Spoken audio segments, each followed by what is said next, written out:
Well, good evening. Welcome to Professionals Alliance, called HydroniX Talk, which is a presentation of the Radiant Professionals Alliance. I'm Mark Etherton. There's a little information and background on me. I'm the Executive Director of the RPA. Been for the last 20 years, and I'm a contributing editor to Contractor Magazine, where I write an article called, and a previous article that was called HydroniX. I'm an educator for 39 of my 42 years in the business. I'm a expert witness and a current licensed master plumber in the state of Colorado. Like real quick rules of the road here. We ask that you please use headphones with a boom mic if at all possible. And a question entered into the typing Q&A box, and then eventually I will your microphone so that if you are a boom or like a boom, to go ahead and ask our guests the question directly so that I don't get a misinterpretation. Thank you for attending. Information on my background, I'm a fan of alternatives to radiant floor heating systems. And anybody to get me wrong, I love radiant floors. I have them in my house, but I've also got radiant walls and radiant ceilings in one of the houses in the mountains, radiant windows. I'm afraid that we as an industry, if we're going to move the needle as it pertains to the percent of homes that are being built with hydronics and radiant, that we need to other alternative, less expensive sources limited to 85 degrees Fahrenheit as their maximum surface operating temperature. So I'm a proponent of radiant walls and radiant ceilings. Radiant floors where appropriate. The consumer wants radiant floors, don't argue with them. Take their money and put in radiant floors. If it's a very type of job, I would really recommend that you consider looking at some of these alternative surfaces that could deliver more BTUs per square foot per hour because we contact with them. The only advertisement in this whole show, we would request that if you are not a member of the Radiant Professional Alliance, please join. This is an organization of the members, by the members, for the members, with members benefiting from the efforts of our members and volunteers. We have essentially a very small paid staff that does the administrative organization in the background, but all committees are excellent within the industry, and I ask that you please consider joining. If you go to radiantpros.org and click on the button, real easy for you. Real quick talk show. This is a once-a-month show. We have that come in from different entities within the organization and within the industry. And that's what's new. This is their chance to blow their horn on our stage. And we open question and answer session following the interview, either to the information that was presented, or if you have a special question that you would like to ask, and feedback from all of our guest members are also in attendance, means feel free. You don't have to keep it on this topic. These are archived for our members only for review date. And access to them, you have to be a member of the RPA, and you go into the members only section of our website, and previously recorded programs are available on that website, so that go in and review it and look at it and see if we say what you thought we said. To be fun, educational, entertaining, and did I mean fun? Would like to be a guest on the show, have them submit a guest interviewee to me at mark.etherton@radiantpros.org, and I will do. We've got a lot of interesting shows coming up here in the and we're always looking for more. Real quick hydronic news that you can use. ST is currently offering numerous classes at our spring site. And not there yet, I would strongly recommend that you go there and take a look at it. Click around. There's free tests that you can take and by the inspector's work. inspectors. I have taken a time working with these folks and have what I consider some of the world's best knowledgeable instructors that are part of these courses, and we've got nothing but positive feedback from those who have attended these classes. And these are actually a part structure that we're developing for the SC certification program that we're working with called Series 19,000, which will make hydronic system designers and installers. And those are requisites before you can set for the actual exam itself, so check those out. We also have education and business meeting coming up, which we coordinate HR show, which is January 25th through the 7th in Orlando, Florida. Our business Tuesday the 26th, and a social event where we'll be wishing Ben Hollahan that he's celebrating his birthday, his 66th birthday, and it's also his retirement. Doing his last pay-per-view job at this show, and it's basically PM Live, which is a show that he's done for many. This is the last one, so if you want to see Dan live, come in. We also have 2 tickets that we'll be giving away from our booth at the AHR show to members, so that if they'd like to sit in on these classes, that they can do so. Grandy and Associates program coming up in March. It's called For Profit. Tom is one of the foremost experts as it pertains to understanding the cost of doing business and to achieve the ability to be able to bring in a reasonable profit margin and have your business such that you guarantee that you end up having a good, viable business operation. If you're interested, please contact me. We're still trying to fine-tune the date of when that's going to happen.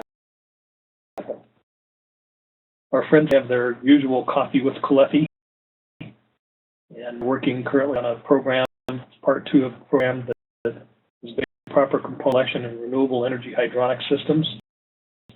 And Bob Rohr, also as Hot Rod, who is also of our committee with the SSC organization, is putting these shows on. They are free. If you miss getting this information, just Google Coffee with Coletti, and therefore will pop up. Suggest that you attend those classes. They've got some really good programs that they put on. North, on the other side of the border, the Canadian Institute of Plumbing and Heating, basically the Canadian Hydronics Council, is having a convention March 16th through the 18th at the Toronto Convention Center.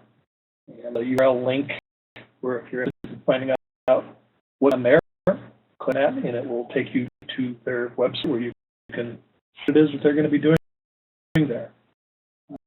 So that they will be putting on a 60-minute webinar, and basically free to members of the Canadian Hydronics Council. It was roughly $49 for people that are not members of the HC or CH. And there, that page, you can see the URL where you tag them, and they will get up with that organization. Water, current today's guests are also having some meetings. They wanted you to know that they will be at the January IBS NAHB show, and that they're at the AHR Expo in Orlando 25th to the 27th at booth number 4417. And twist their arms hard enough. I'm hoping that they will also come by a virtual event where we will be transferring the Carl Industry Award of Excellence to the recipient, which it's rumored to be from the other side of the Canadian border as well. So, real quick. The graphics and illustrations used in this webinar are presented for educational purposes only. Our APMO does not endorse or recommend the vendor or product depicted, nor any or product.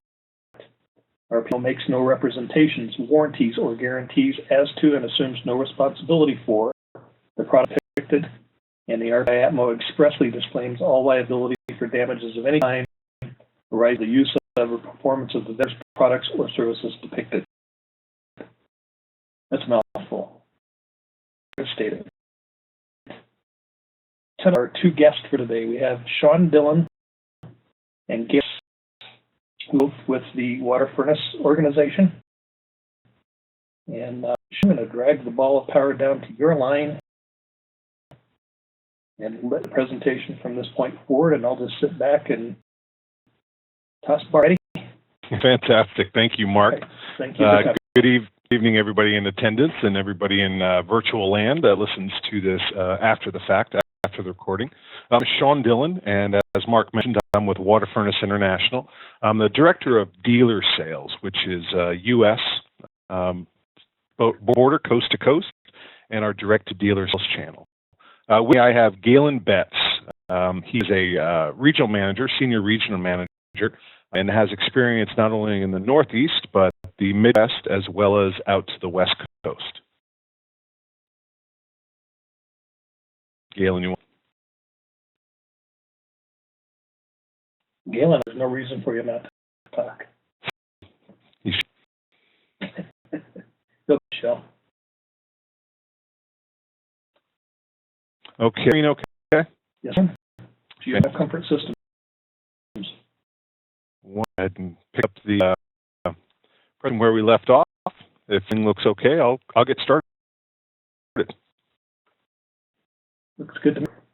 Well, today I'd like to take an opportunity to talk a bit about our HydroniX product line. Whether you're familiar with geothermal heat pumps or ground source heat pumps, Water Furnace has been around for about 33 years, doing not only forced air geothermal, water to water, or hydronic geothermal, commercially as well as residentially. This review is kind of a bird's eye view of some of our product line, which you may or may not be familiar with, most if not all having to do with the hydronic world. We have some really new exciting products. One has been out for just under a year. Has been gaining a lot of traction in a lot of the markets for higher temperatures, where higher temperatures are needed. And I also want to talk a bit about our domestic or potable hot water option, emphasize that, as well as go over all of our water-to-water ground source heat pumps. At any time, feel free to use the raise hand feature or type question in the Q&A or the chat feature, and I'm sure Mark will interject. Let me get a cup of coffee and ask those questions as they come up. We're hoping to wrap this up probably in about an hour or so, about 60 minutes, if not a little bit less. But if I talk too fast, please feel free to let me know. We'll start off with one of our what we call hybrid system, Synergy 3D. It's a multi-mode unit, and what that is there's different modes. There's air, heating, and cooling, ducted, similar to any other ductwork. You can plug and play into existing ductwork or design and build around this ductwork and provide not only heating, forced air, but again, cooling, forced air. And there's the third option, which is hydronic heating. It heats the water, doesn't cool, but it provides hydronic water areas that might consider hydronic for bathrooms, master bath, sometimes kitchens. So it's a nice mechanical that will allow you to do forced air, heating and cooling, as well as some of those heating radiant zones. One limitation of this machine is that it does not do chilled water. So it does not reverse. Heating and cooling reverses via forced air, but not the hydronic. It is just for hydronic heating. There is a priority setting, so once you dial in exactly what you want the priority to be, whether it's for air cooling or hydronic heating or forced air heating, you can set those priorities and have those come on first as called. The option, so forced air cooling, hydronic heating, as well as domestic hot water. In the geothermal industry, ground source industry, we have a something called a de-superheater, which you can take some of the waste heat off the compressor and actually preheat some domestic hot water through a heat exchanger. So it could do between 40 to 60 to 70%, sometimes up to 100% of the potable domestic hot water anytime that unit is running. So those are the three options on the Synergy 3D: forced air, hydronic heating, and potable domestic hot water assist. And the word there is assist. It does not do all of it, does not do all the potable hot water, but will assist depending on the cycle of that heat pump.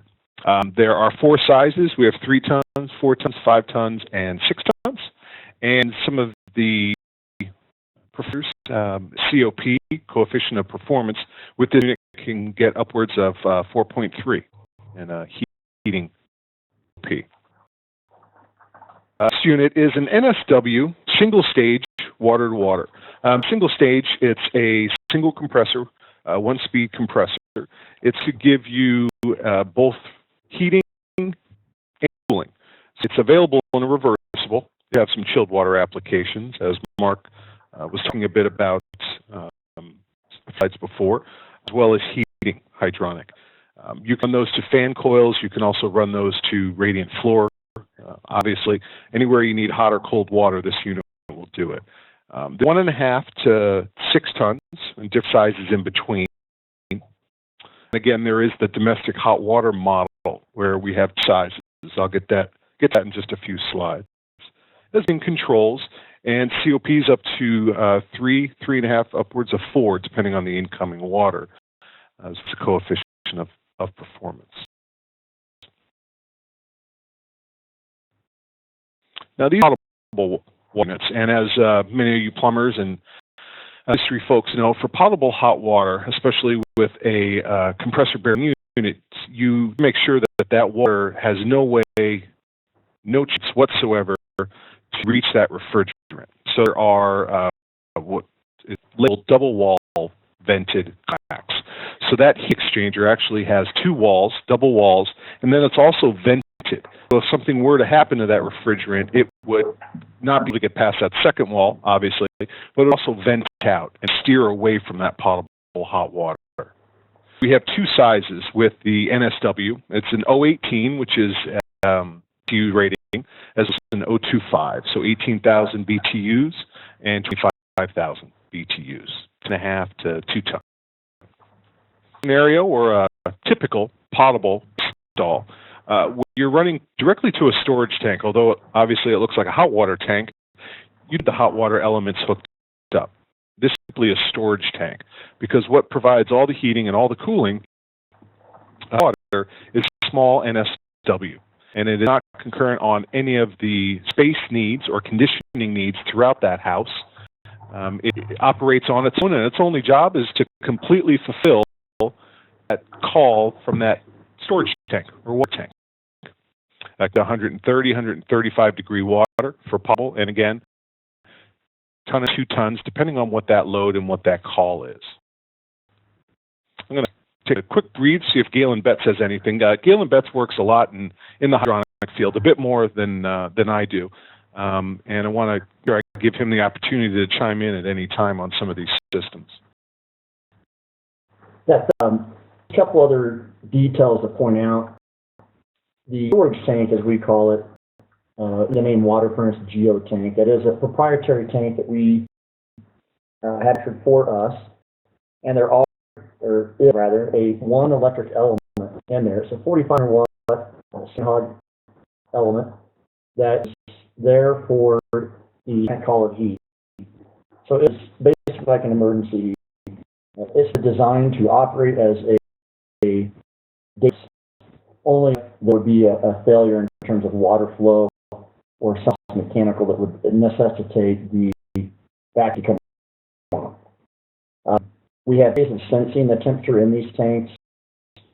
One with the external thermostat that we're all used to on electric water heaters, where you simply down your temperature of heating. What's unique with the water furnace product, though, was the best photo there with the black and white, but that's actually an LED display on the front unit that to a aquastat in our tank, and that displays the exact temperature inside of the tank. Familiar with water tanks, when you have the thermostat on the outside of the steel jacket, it may not be 100% accurate, versus well sensor, it's actually in the tank reading resistance to an ohm reading. Related into an actual temperature display on our units. You can dial in, 126 degrees, for example, or 128, whatever that necessity, whatever that home and application. Great job on that one, For you. Go ahead. The hard water scaling conditions that are prevalent throughout most of the United States, is it a velocity situation, maintain enough scrub velocity to keep the solids from attaching themselves to the heat exchanger, or is there an electronic water conditioner recommended, or how do they do that? Obviously, good quality. We have an area with scaling and hard water concerns. Inside of the water-to-water unit, there's two heat exchangers. One is for the which is the ground loop side, and load side. So the load in this situation is water. We would that water softener, if required, put in front of that water heater to prevent the scaling. Okay. The water flow is controlled with a little pump you see there. We typically use a Grundfos 3-speed pump and adjust those based on the basically on that system. Depending on the size of the unit, whether it's an 018 or 025, we have our manuals recommended flow rates per gallon per minute, and just use the pressure temperature reports in the front of the unit to adjust the pump to the proper speed. Got it. Sensing unit that this is not just a desuperheater, it's doing a 100% through the heat exchanger. Correct. I refer to this as on-demand geothermal potable hot water heating. That is on-demand as called for by the thermostat or by the tank. We have a geothermal running for the main part of the house, whether it's a water-to-water or water-to-air or whatever. Those across the industry use the superheaters, which are only radiating hot water when the compressor is running for a call for heat or cool. With an accessory item, we are applying the potable hot water load of the structure for the home, rather, regardless of what the unit is doing in terms of run time. Some part of the country, depending on what kind of utilities you're on, require sizing to send the heat load, which is except for the fact it's typically a little bit oversized and that it's not running as it would be if you had a smaller size in there. So you put on the superheater can be very minimal. Mm-hmm. And I'll get more and more efficient with our products. I mean, we're hitting, C's of over 5 now in our speed products of weight, if you will, up with the superheater is just a little bit less than what it used to be back with R22 refrigerant.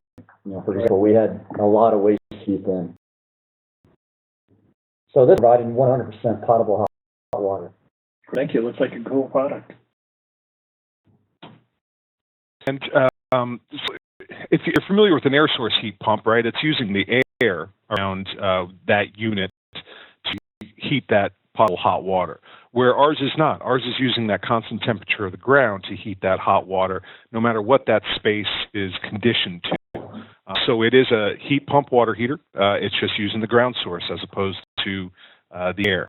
So very efficient, as we said earlier, 3.1 COPs. But in some southern markets or in the summertime, if your loop, like you're taking all that heat from your house and you're cooling your house down, right? You're putting that heat into the ground. Well, that loop could be upwards of 60, 70. Gosh, in some of the markets, 90, 95 degrees in some instances. You're still using that hot temperature water to heat your domestic hot water. So your efficiencies could be clear up to 600, 700, 800% in some of those southern markets. It's a very, very efficient way to do domestic hot water. I want to show a slide here that presents what it would look like in a typical having an existing space conditioner. So the unit on the right would be, let's say, a forced air heating and cooling unit. You'll have flow center to the left of the unit, and then you see the small NSW attached to a 8-gallon storage tank. That's what a typical system. So you're getting all of the home's heating, all of the home's cooling, and all of the home's domestic hot water from a geothermal loop field using that same flow center. Again, geothermal, like solar and wind, has a 30% federal tax credit. So that whole system is geothermal. You're able to get federal tax credit on that entire system. Moving to our next unit, NDW. So this is a dual compressor, two compressors within a unit. This is going to be for some of our larger water-to-water applications where you can see there's 10, 12, and 15-ton capacity units. FX10-based control, so you have a when you set that up, you can get up to about 3.4 COP in efficiencies on a loop. Again, for some of those larger water 8 tons, is Energy Star rated. The 8 and the 10-ton units are Energy Star rated, so they are applicable for federal tax credit.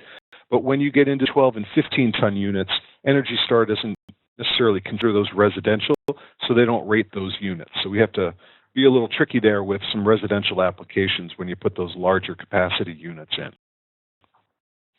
And these are all single phase and Energy Star rated.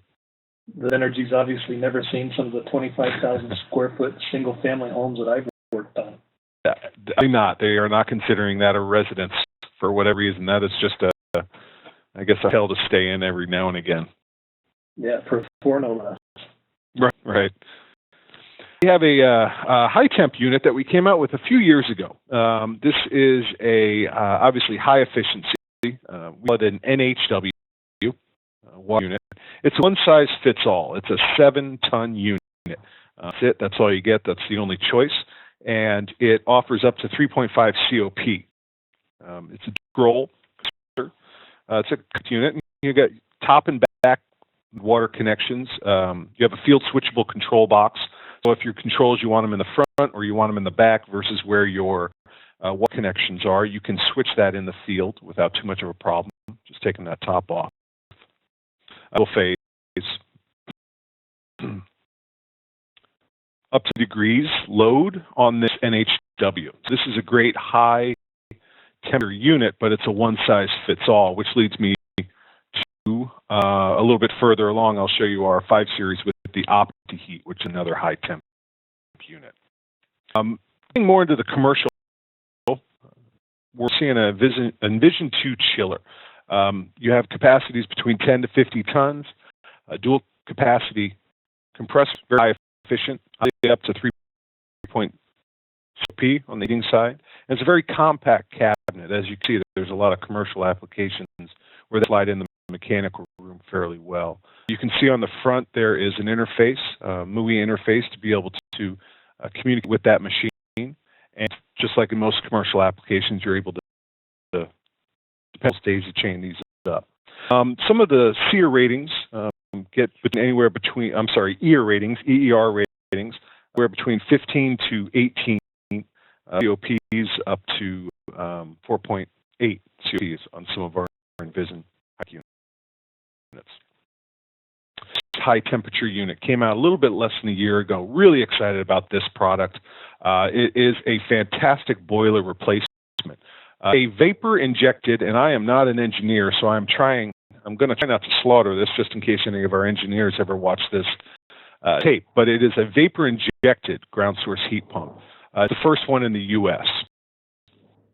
An OptiHeat vapor injection, Copeland EVI scroll, so it's a single speed compressor, scroll compressor. It fits our NSW cabinet, which is our 1.5 to 6 ton water-to-water cabinet, so it's a small footprint. As the EEV control and expansion board controls, so those are our Aurora controls that allow you to plug to the front of the unit and set all the settings and read all the readings with a aid unit or in a diagnostic tool. Models are Energy Star rated, as your COPs, 3.2 to 3.4, but the leading water temperature is 150 degrees. And again, this is exiting water temperature. It becomes critical in a lot of applications where you're doing boiler replacements or you might be doing baseboard heaters, things like that. You want that high temperature unit. Commercially, starting to look more and more at this unit because of some of the water quality issues. When the water is not as hot, they want to be able to put it up a little bit. And the capacity, which we'll get into in just a few slides, is similar to a 6-ton unit, even though this one only goes up to a 5-ton.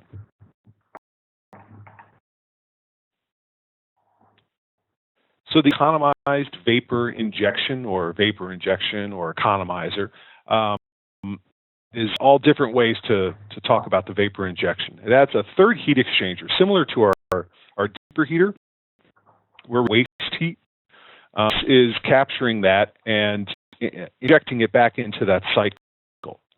Tap off a fraction of the liquid line flow, as you see here, requires an EVI compressor that can allow injection of vapor inside the scrolls using this special vapor injection port. Improves the performance at higher compression ratios, greater than 2. So here's a traditional water-water circuit. All right, your source coax off the left, you can see the load coax, and you see the lines and the happy heat exchanges that are happening between these circuits. Now we vapor inject into it, and we're recirculating that vapor injection back to the compressor into that vapor injection port on the side of the compressor.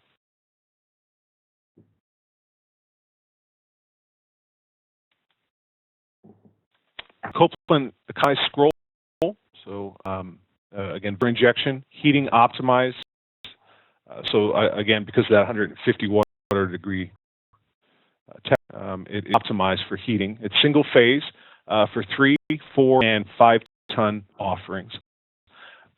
You can see here that little diagram. You can see that third EVI port on the compressor. Undressed a bit. The coaxial heat exchangers, obviously inside. The same cabinet, like I mentioned, between NSW, so it's a smaller footprint, even though it's putting out 150 degrees. We are advanced controls, so you're able to get a lot more information for this unit, refrigerant temperatures and water temperatures and things like that. Our Aurora advanced controls. More come in the future. It is it acts as our water and air package yet as far as those controls, but the capacity is there with the Aurora. Double compressor.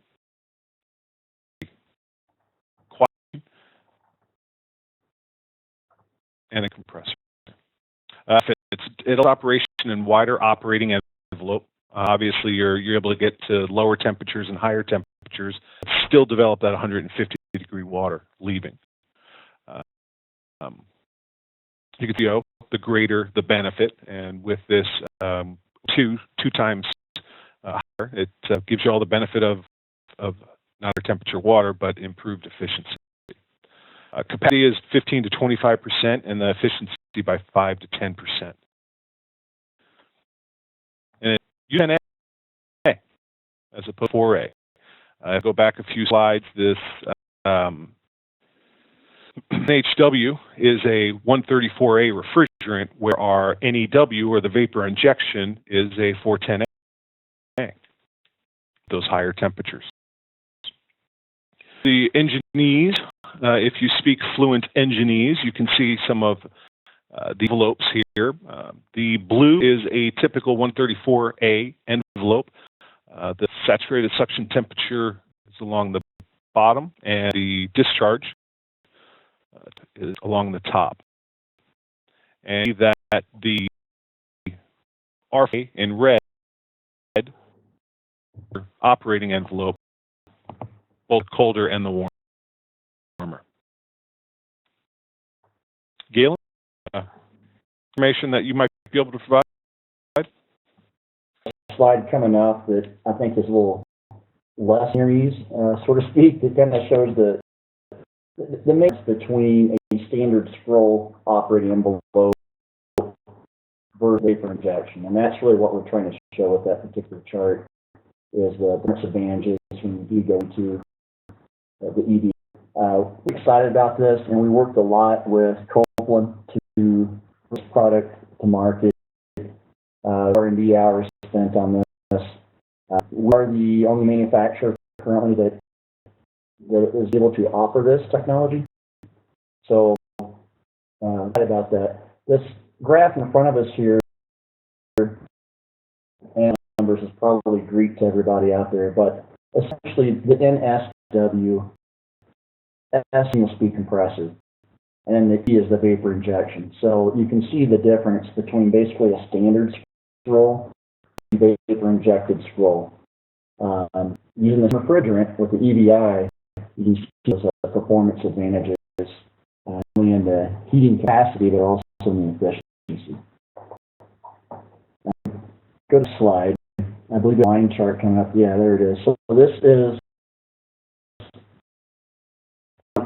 we've been talking about, I'm going to back up a little bit here. We've been talking about COPs, et cetera. Just be clear to everybody. Well, when we see COPs in the residential sector, we're talking around loop heating performance. That's standard. There are things out there, but all efficiencies are rated connected to an actual ground loop, which of course for you folks, give it a main number like 13256-1, indicate at 32 degree entering water on the source side. So basically, worst case scenario, these are the efficiencies we're showing. A particular chart, scroll at the very bottom, and then we're above that in kind of that brush color, a vapor injected scroll, and that performance difference, it's getting really close to a 6-ton in terms of performance out of 5-ton compressor. And you can slide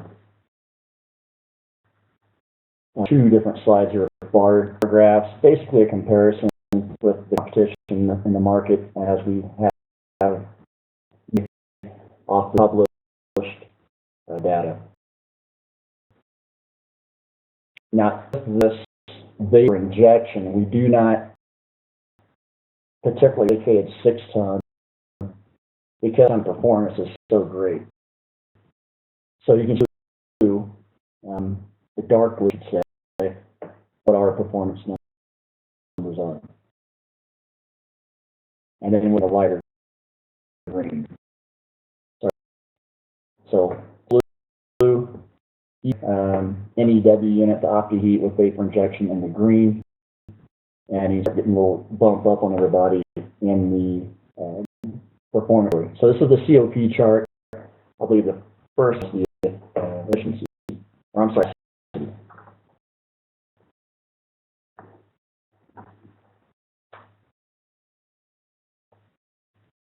Basically our controls. So if you're familiar at all with the water furnace product line, a few years back we went down the road of developing our own in-house, and we call it Aurora AC, and our own proprietary board we do in-house, and that's obviously a lot expansion ability, if that is a word, into other product lines, not just water to air, but water to waters for HydroniX, and where the products take us in the future. So this is our HydroniX unit that is utilizing this more control.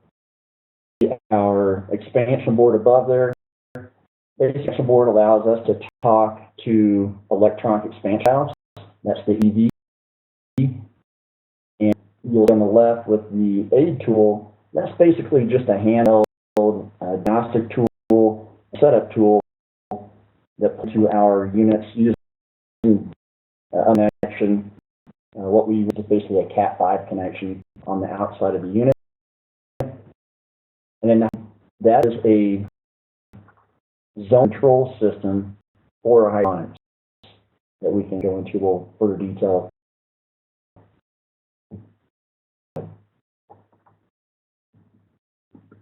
So here, really simple. Essentially, with our basic NSW, which are single speed unit, using set point control. You can use set point control on any of our hydronic units, whether it's the Synergy or the NW or an EW. Picture rather, you can kind of see there's an A and a B right there. So typically we're going to use outdoor air temperature, and we have an outdoor air sensor. And on that graph, so illustration, point A, we want our temperature at 120 degrees with the temperature of 0. The temperature increases, say, to 60 degrees, then we're going to let that tank temperature to 80 degrees. And we're given a degree bed band. So all these, this is an example. Those are all adjustable, of course, inside of this HydroZone product.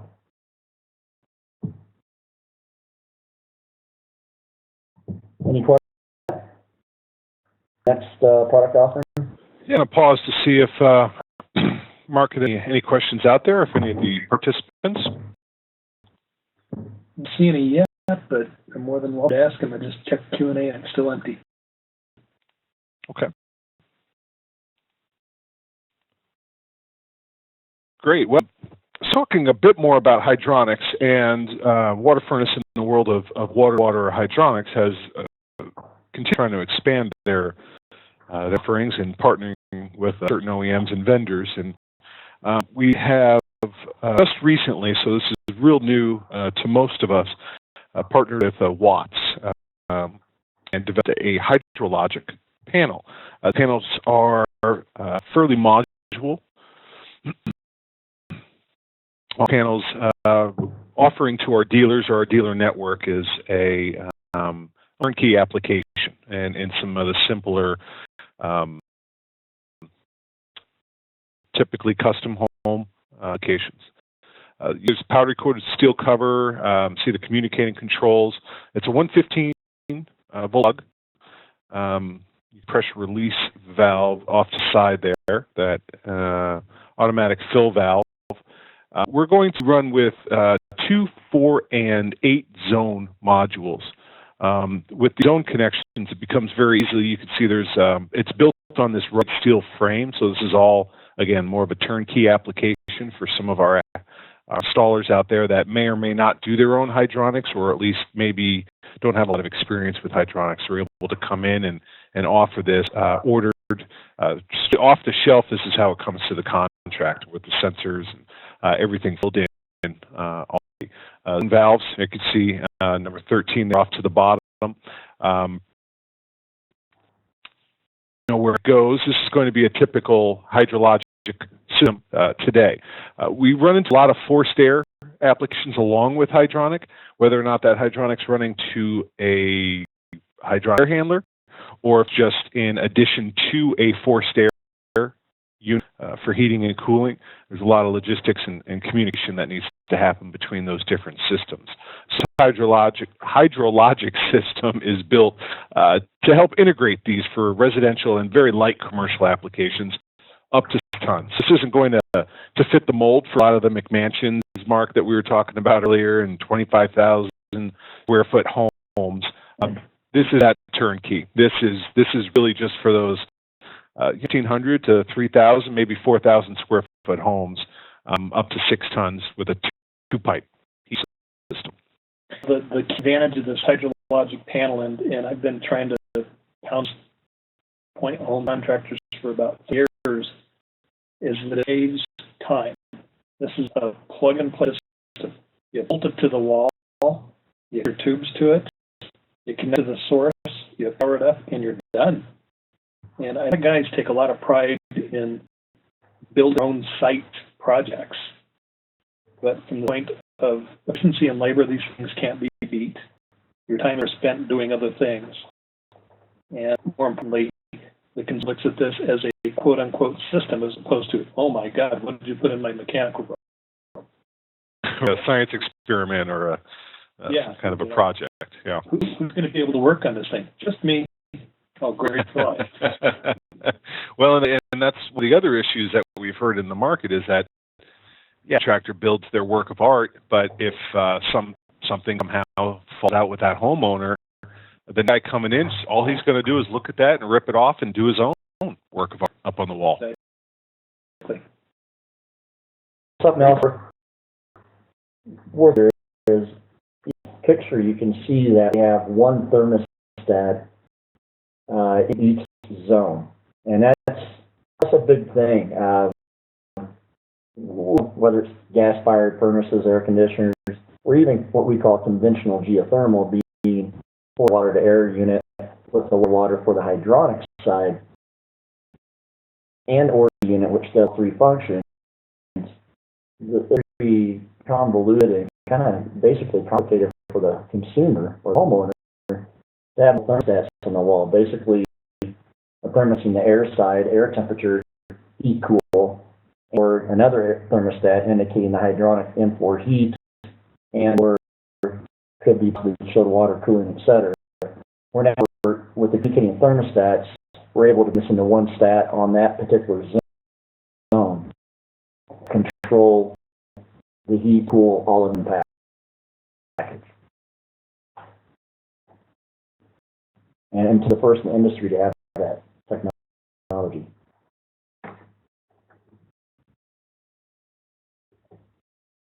We're offering it with zone expansion, so a 2-zone or a 4-zone, and it turned out to be a 6-zone. Once plans go up, you have the modular ability to tack and play on expansion off of the main control panels. You can do water-to-water, simply hydronic systems, or do combination systems where you're using forced air and water-to-water or hydronic applications.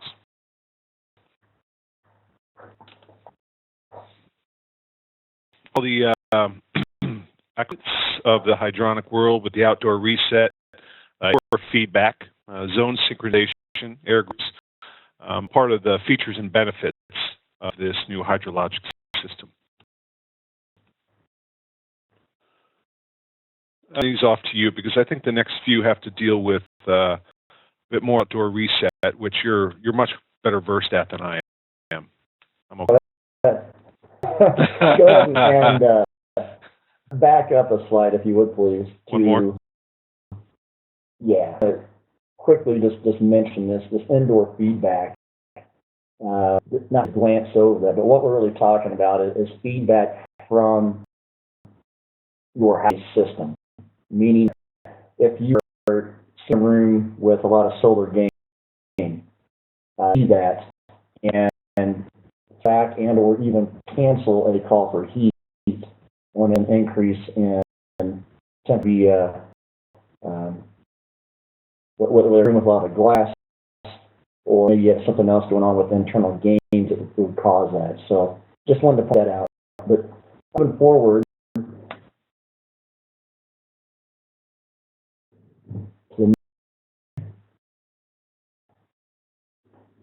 so I mentioned this earlier with the outdoor reset with our HydroZone product is doing exactly the same thing.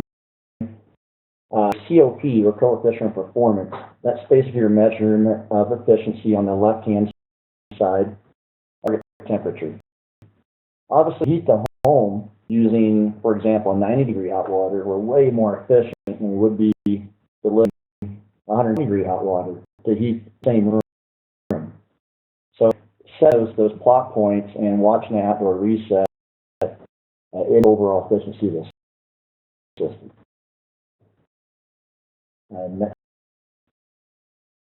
Picture of what that looks like. Blue controllers are indoor. Control goes on the hydrologic board that you saw a picture of, and I think we have another one coming up. And then little box is the outdoor sensor. Temperature reset. So basically, the tank target is calculated at core temperature. So same thing we've been talking about here. You'll see the tank target in blue on point. So I'm using outdoor temperature. The tank goes down with that. Kind of follow that. Basically, it's in degrees Fahrenheit on the bottom and right-hand side, and temperature going up on the left-hand side. So tank temperature all the way up to maximum, say 120 degrees. And I sample my target, somewhere in the neighborhood of, say, 85 degrees temperature. On the side, it's that same graph basically says, okay, we're saving money in the area.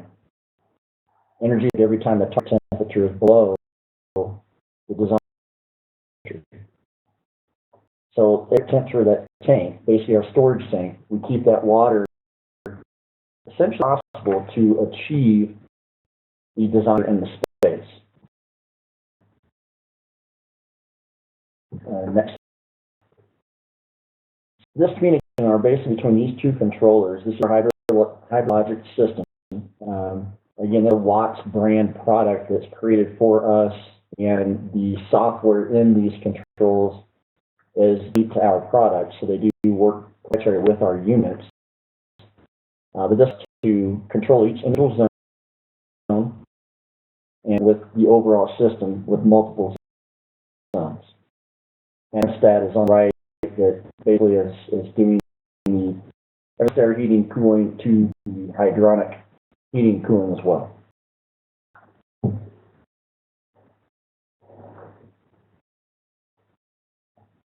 Two pictures, trying to sample here, but most of us that are used to Hydronic Will, this is kind of sort of essentially again indoor temperature feedback, that communication back and forth automatically lowers that tank temp and internal gains, be it from occupants or from solar gain from say a ball of glass, for example. So this is for control that we work with to integrate into our what we're calling the logic panel. This controller is known as the 406. They control 1 or 2 stages of heat pumps, a 2-compressor, or it could be a 2-stage unit. Which are often not what we're doing. We're in 2 stages of units, basically unit A and unit B.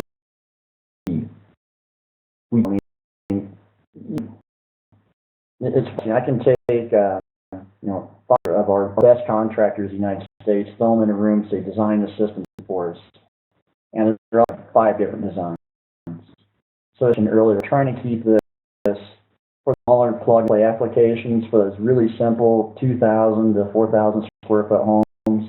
We're with 2 pipe versus 4 pipe. Again, 4 being a little more to it. It works great. It's just you're adding complexity to the system, and we keep it very simple here. So control, we're able to stage our heat pumps. We can control backup. We're looking at reset and indoor feedback. We can from heat to cool and lock, meaning we can lock out a zone if we don't want the cooling or heating to come on, whatever reason, and control the radiant side, the in-floor side with the forced air side, all in one little box. This is kind of a graphic of how these hydronic source might be. You know, we can have a water pump or backup heat source, be it electric or gas boiler, and on the end of the system. Control the entire system. Rating limits, typically, 100 is typically what we need unless you have some baseboard or some other applications going where you might need that hot or 150 degree, I'm sorry, not floor, but snow melt, driveways, sidewalks, that type of thing. But we can supply temperature so we don't damage our heat pumps. On a heat pump, we do have a limit as to entering water temperatures coming out of the storage tank. And we have that tank design, you'll see about 10 degrees cooler than maximum vents, basically ensuring that we don't have too hot of water coming back into our heat pump. And our zone control for expansion. For zone, we can add zones onto this as needed. Two watts of communicating, 24 volt, and status LEDs indicate which zone is calling. So again, easy to use, easy to install.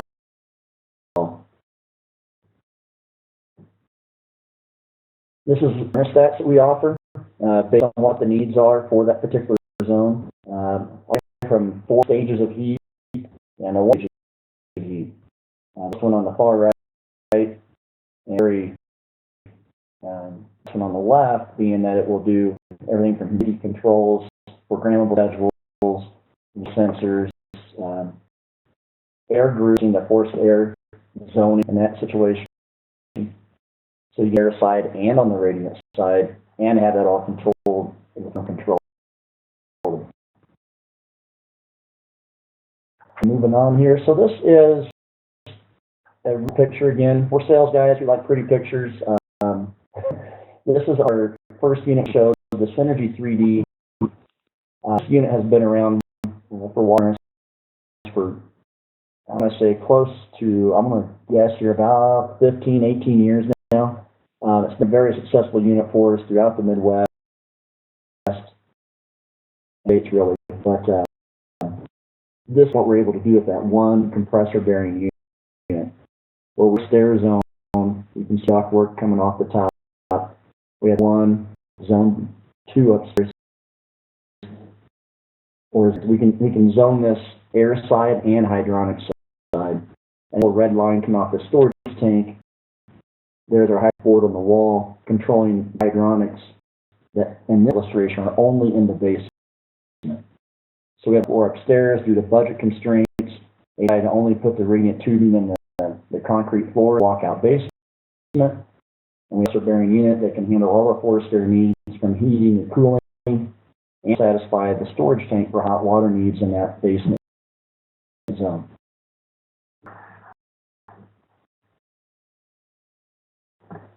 Another pretty picture here. This is our water-to-water for HydroniX, and then connected to a HydroniX air handler. Basically, the thing is a Synergy 3D. Here we have physical cabinets, and really is just in the camera. How much space do we have to work with? Do this either way. It's really a choice up to the contractor, but utilize basically getting the same results with two different applications.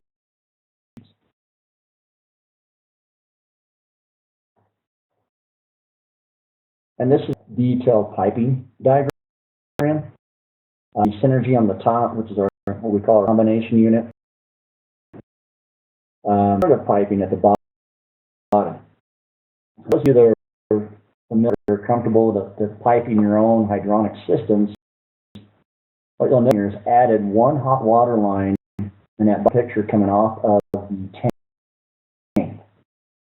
And that alternatively to the HydroniX system, and what we found through testing is that we get a little higher efficiency by doing that. Basically, we're allowing for hydraulic separation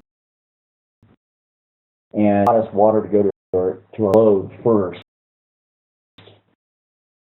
and so load out of the tank, and then bring on the compressor as needed to satisfy the tank.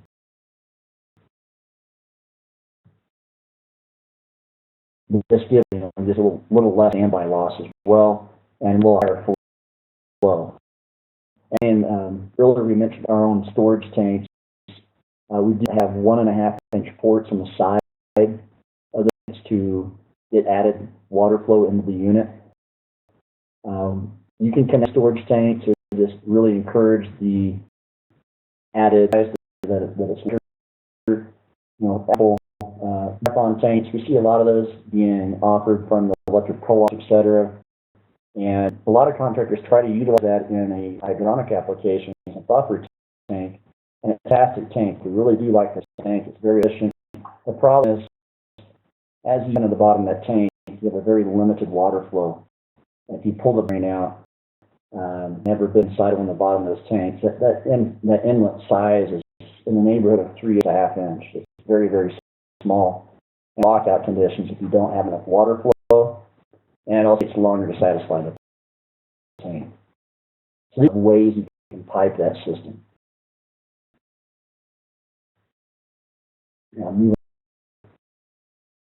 Wow, that was faster than I thought. So, yeah, please. Well, questions?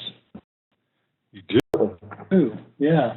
I heard mention, anything as we were going through the presentation, but and you guys are now working variable speed compressors? Well, we have variable speed technology on the water to air side. We've had that technology, Sean, I want to say about 3.5 years. Yeah, and about 4 years. Yep. Going on 4 now. So we hit that mark, and we hit the water to air side. Not to alienate our hydronic friends, but just realizing that we sell a lot more boxes for the air side, and it's sort of economics. But that technology, I would anticipate coming very quickly, hydronic side. Well, I agree that you guys have a compressor that can generate higher water temperatures. You just opened up a whole new world to your dealers, as in if they want to use a retrofit consideration on an existing house. They can extruded aluminum heat transmission plates at 8 inches on center between the floor joist, and sink into that in an inlet, and you now have a radiant floor heating system capable of delivering an order of 25 to 30 BTUs per square foot per hour, which is a pretty good punch. The possibility of being able to utilize that temp product with hot water baseboard, which in my experience is typically oversized in most scenarios and will work with a significantly lower entering water temperature, as well as cast iron radiators. I've been doing heat loss calculations for over half of my life, and to see a job that ran 100% of the time, in addition, that I know for a fact were properly sized right, and is that basically there's a lot of things that the heat loss calculation doesn't take into consideration, like the flywheel mass effect of the building. Every building that has any kind of density to it at all is to absorb and release BTUs at will. And ever takes into consideration internal gains unless you're looking at a cooling load. And basically, situations end up being a bet to the contractors. Most contractors don't want to go in low or short and the call from the consumer at design conditions saying, hey, the house is not keeping up, you got a problem. But in my experience that, in fact, in my house, mine back at 100,000 BTUs. In my house, it's my experiment, so I stuck a 50,000 BTU per hour boiler in. And it's there for, I put it in 2000, so it's been in here for 15 years, and I've never had a condition. I've done the house, and interestingly enough, that condition, boiler connected to my home PC, I can look and see what's going on, and I've never seen the thing do more than about 60%, even at design condition. So, the urge to oversize, as Dan Holohan says, is stronger than the urge to have sex.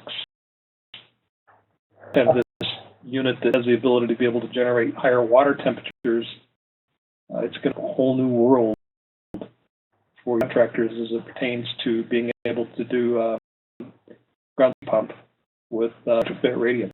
I mean, before it was with the locations that we have 115 degree Fahrenheit water temperatures, that was not enough to be able to overcome the resistance value between the plate and the surface that you wanted to emit the heat.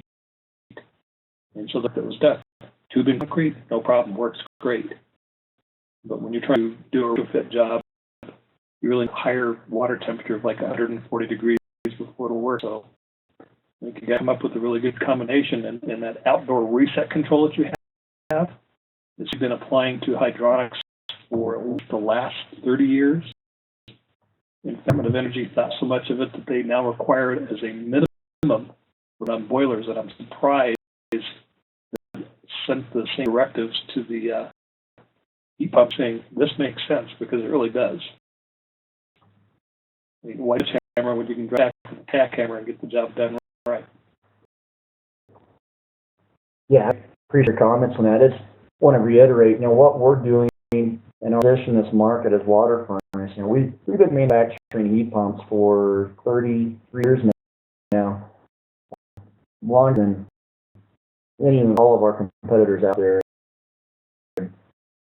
What the years is, and listen to our customers, and we quite a bit different being factory direct, and our spouses and across the nation, they have come up with their own solutions out of necessity. All of our contractors out there, and what we're positioning ourselves as a manufacturer that have the widest product offering out there and have a solution for every application you can think of, everything from the $32,000 McMansions down to the 1,500 square foot home, and provide hydronics through all this different array. And keeping it simple with this hydrologic control board is where we're at with this design. And those out there with 20, 30 years of install experience, they can design their own system. And as I said earlier, you can take 5 guys, put them all in a room. They're all going to do the system 5 different ways, and guess what? All 5 of them will work. Yep. We'll make it simple. Plug and play. Keep it the efficiency you can, and the widest product offering out there to satisfy any kind of application there is. You know, the 2015 Uniform Solar Energy Hydronics Code. The reason that we brought this whole thing to the code was so that we could get uniformity in application.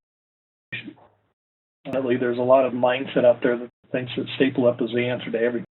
We've got a boiler that's capable of generating really high water temperatures.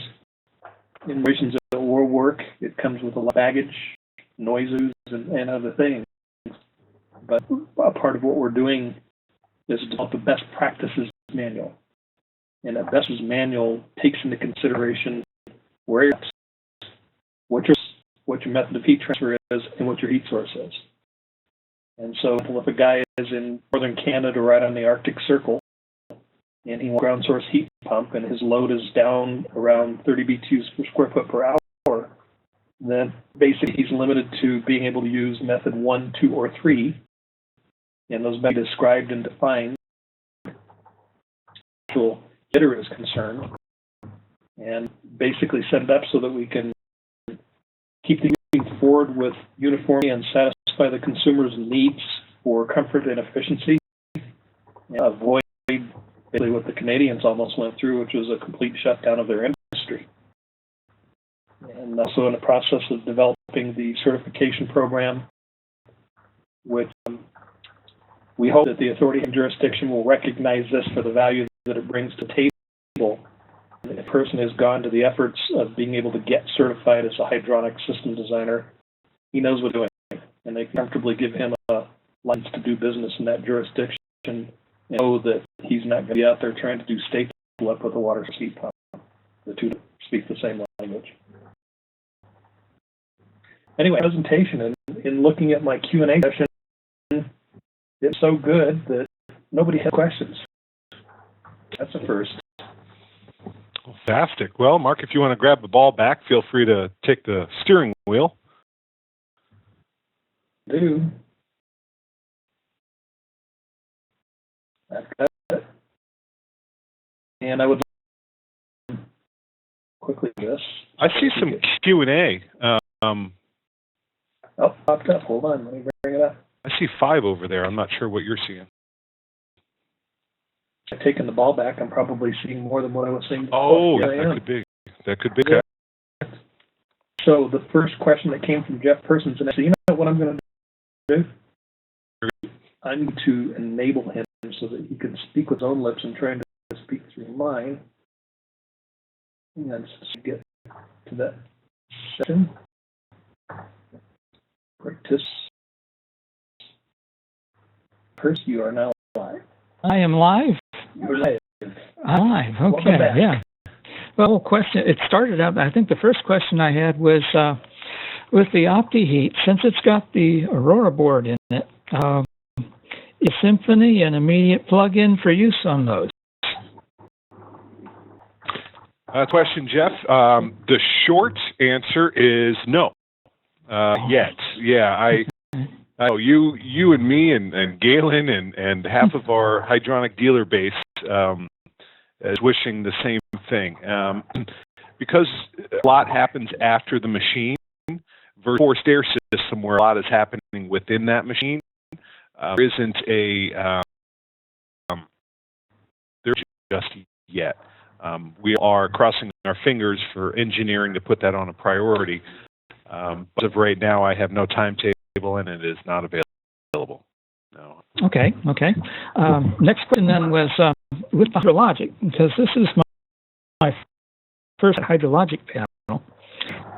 If I was working with the TurboMax tank, which is a high temperature base tank as well as instantaneous domestic hot water, you're familiar with that tank design?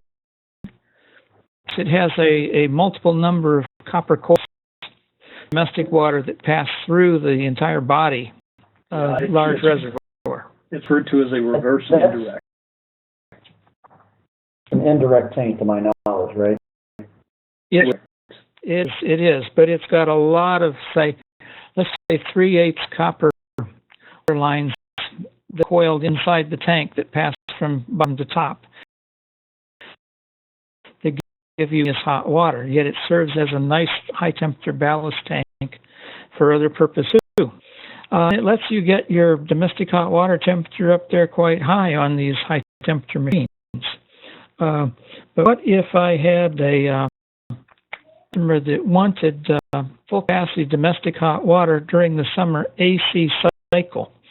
Hydrologic panel allow an OptiHeat to cycle between heat and AC, or should I look at other options?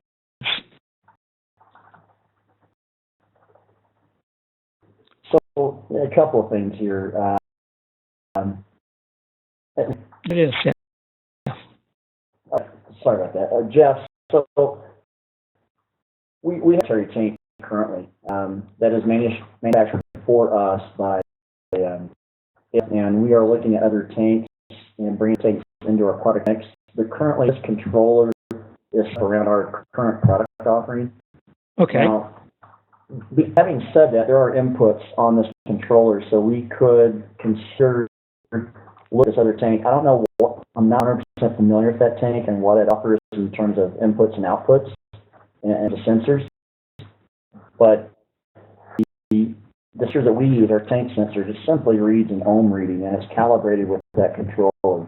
So I would honestly have to defer that a little bit to our engineers to see if that document has that same ohm reading, and they can talk the same language. Okay. Having said all of that, what contractors to do, again, is keeping it simple. And where I'm going with this is using just a dedicated water-to-water for potable load. Keep it simple, and it the whole system somewhat simple. Whether 18,000 or 25,000 BTU water-to-water, it's already got the double heat exchanger built into the unit, and you just plug it for your potable storage tank, and you're done. You're not overcomplicating it with external controls and doing the if, and, or, but. Should this zone, will that zone come on? If this zone's calling, the solution be solved. Just keeping it separate, it really makes it a much simpler installation. No problem there. Just had to ask the question. Absolutely. And I mean, not sorry to interrupt you there, but trying to do too many a same issue in our industry, especially the water-to-water industry. When you start talking hydronics, that is one compressor, and it's yourself. How hard do you want to tax that one compressor? If that compressor's life is to keep the home comfortable, let's achieve that and treat potable load separately. It's make it all with one compressor, absolutely it is, but you offset that possibility with large expense and controls versus keeping it separated. That's true, and you get beyond the knowledge base of a lot of the technicians. And the next question. Those guys here, so yeah. I'd say the install manual drawings for piping up both the Synergy and the hydronic machines using the proprietary tank there call for drawing the cold water from the middle of the tank and charging to the bottom. Now, I was glad to see your alternate drawing charging to to the tanks at the top of the tank so you can put your hottest water directly out to your floors without blending inside the tank. I saw that as an energy waste. I've additionally set my tanks up so that the coldest water returning from the circuits had the option of going through the tank or come back directly to the machine, and the water coming out of the machine would go essentially to the top of the tank and to the floors using the same common junction there. Can you explain why those early drawings want to pull from the mid-tank and discharge to the bottom, which goes against all the logic that I've imparted? Sure. You know, back up there, that logic, I understand your question is why did we used to do it that way? It came from our superheaters, basically our hot water generators, which was using waste heat compressor at a very low velocity. Wanted to be certain hot water in the bottom of the tank is our consideration for warranty expenses. If you're I lost off the bottom of that tank, you have a high potential. Whoop, I'm there. Yep, Especially, we did not want to draw off the bottom of the tank and bring in debris off the bottom of that tank into our heat exchanger and potentially plug up the heat exchanger. I can see that. It's much better for the okay. I fought you fellows over that coaxial fitting for quite some time and piped mine drawing the desuperator off the cold water dip line and to the bottom of the tank so that we wouldn't suck in that crap off the bottom of the tank. Now that's the only logical reason I could see for doing this with the hydronic machines. If you have the element in there, I'd say yes, but if that element's not used, I think we deplete our efficiency by mixing it before it goes to supply. I saw that. This drum is right now, you'll get that 1.5 inch port, and that's a huge difference in recovery times. And it's obviously end up going to kind of our own tank design, if you will. In the dip tube, you know, this tank, if you look closely, there's 4 ports in the top of this. So we have 4 there is, 1-inch ports. So 2 are hot and 2 of those are cold. So we have 2 dip tubes in there. So like you were saying, you were being off of that dip tube, depending on the manufacturer tank you were playing with, how long the dip tube was. You know, like the marathons are quite long versus an off-the-shelf from Home Depot. Yeah. So you had to remove that dip tube or shorten it or adjust as needed, and that was typically a 3/4 inch fitting. And depending on the size of the heat pump, we couldn't quite get enough flow through that. Some of those would have thermo traps or flow stoppers or something in them, and so they had to be modified. It worked. It worked, but it was better than sucking the sludge off the bottom for sure. Okay, that answers that question. And commenting about heat losses and boiler sizes, yes, I've seen plenty of top fuel dragsters in my time, and customers who were proud of them. They know they were just getting stop and go city driving. I tell you, he's brought up a point that I talked about because I've installed a lot of them, is reverse indirect. And reverse indirect and an indirect. Let's address an indirect first.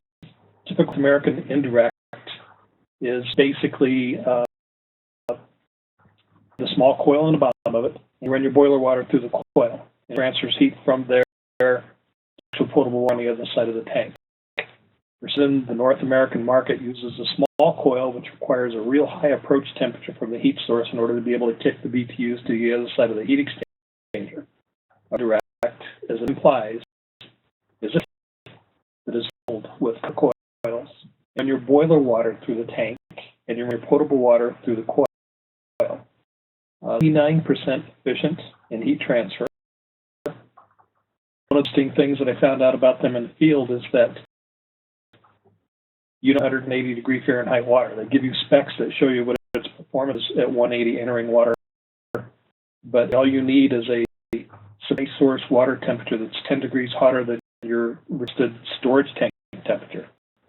So, for example, if you wanted 130 degree Fahrenheit water, you would put 40 degree Fahrenheit water into that storage tank, and it would generate copious amounts of 140 degree Fahrenheit water.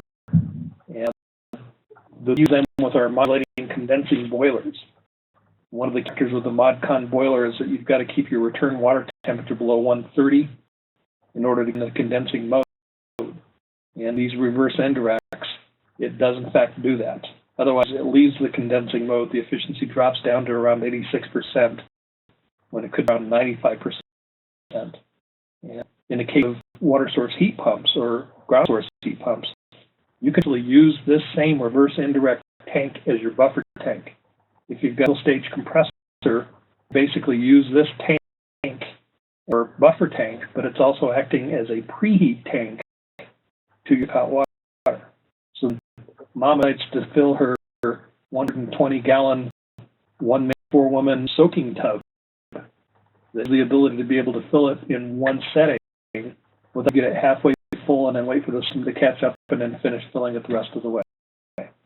So if you've never heard of one, I would strongly suggest that you and your dealers give it a standard. There's different brands. There's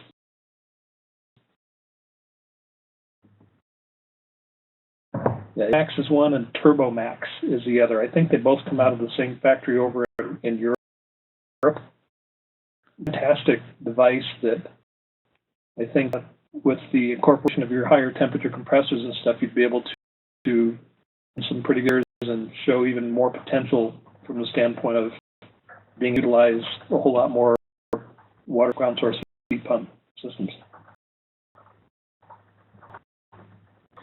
It doesn't look like we have any more questions now that I've got the ball. I think just the last comment I had about the top fuel dragsters.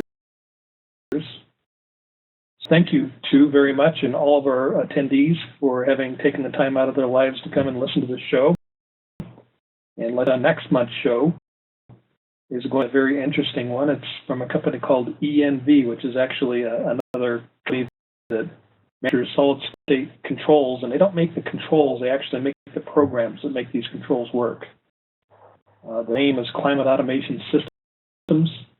I used to sit on their board of directors, their board of advisors, and logic is limited only by imagination.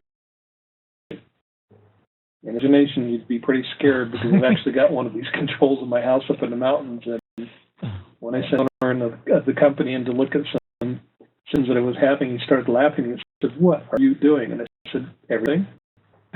Yeah, I've gone through their website and I'm just blown away. So yes, yeah. If you've not been there, anyone who's listening, why go there, investigate, see what these are all about. Because when we've got these big homes, I don't see a better way to get things set up and have everything under one control. I have been drugged through the coals too many times. The home automation people and the builders and the electricians who claim they can do everything and then leave you setting yeah. And then when it doesn't work, it's your problem, not with theirs. a pile of stuff and a lot of calls because things don't work the way the customer wants them to. Yeah. The unique thing about this control logic is that it's actually interfaced into the National Weather Service's database. Mm-hmm. And I've got my control set up in the mountain so that it knows it's going to start getting cold, and it'll start bumping my outdoor reset curve up to compensate for it. And if it be wind, then I can bump it even more. And the ability to be able to do snow melt. And it has to be able to take a snow melt system out of sleep mode and put it into an idle mode, maintaining it at, say, 30, 35 degrees Fahrenheit. And then as temperature is sensed, which would indicate snow, then it goes ahead and takes it up to whatever you've dictated in the way of a melt system. And there's no other logic on the market that I'm aware of that has that ability, and it is pretty fantastic. Everybody for attention and coming to the show, and by all means, if you have a chance, we would love to have you come and join the Radiant Professionals Alliance. I know Jeff is a member or has been in the past, and look forward to working on a number of different projects that we've got going on, and see him when we're in Orlando coming January. Yeah, look forward to it.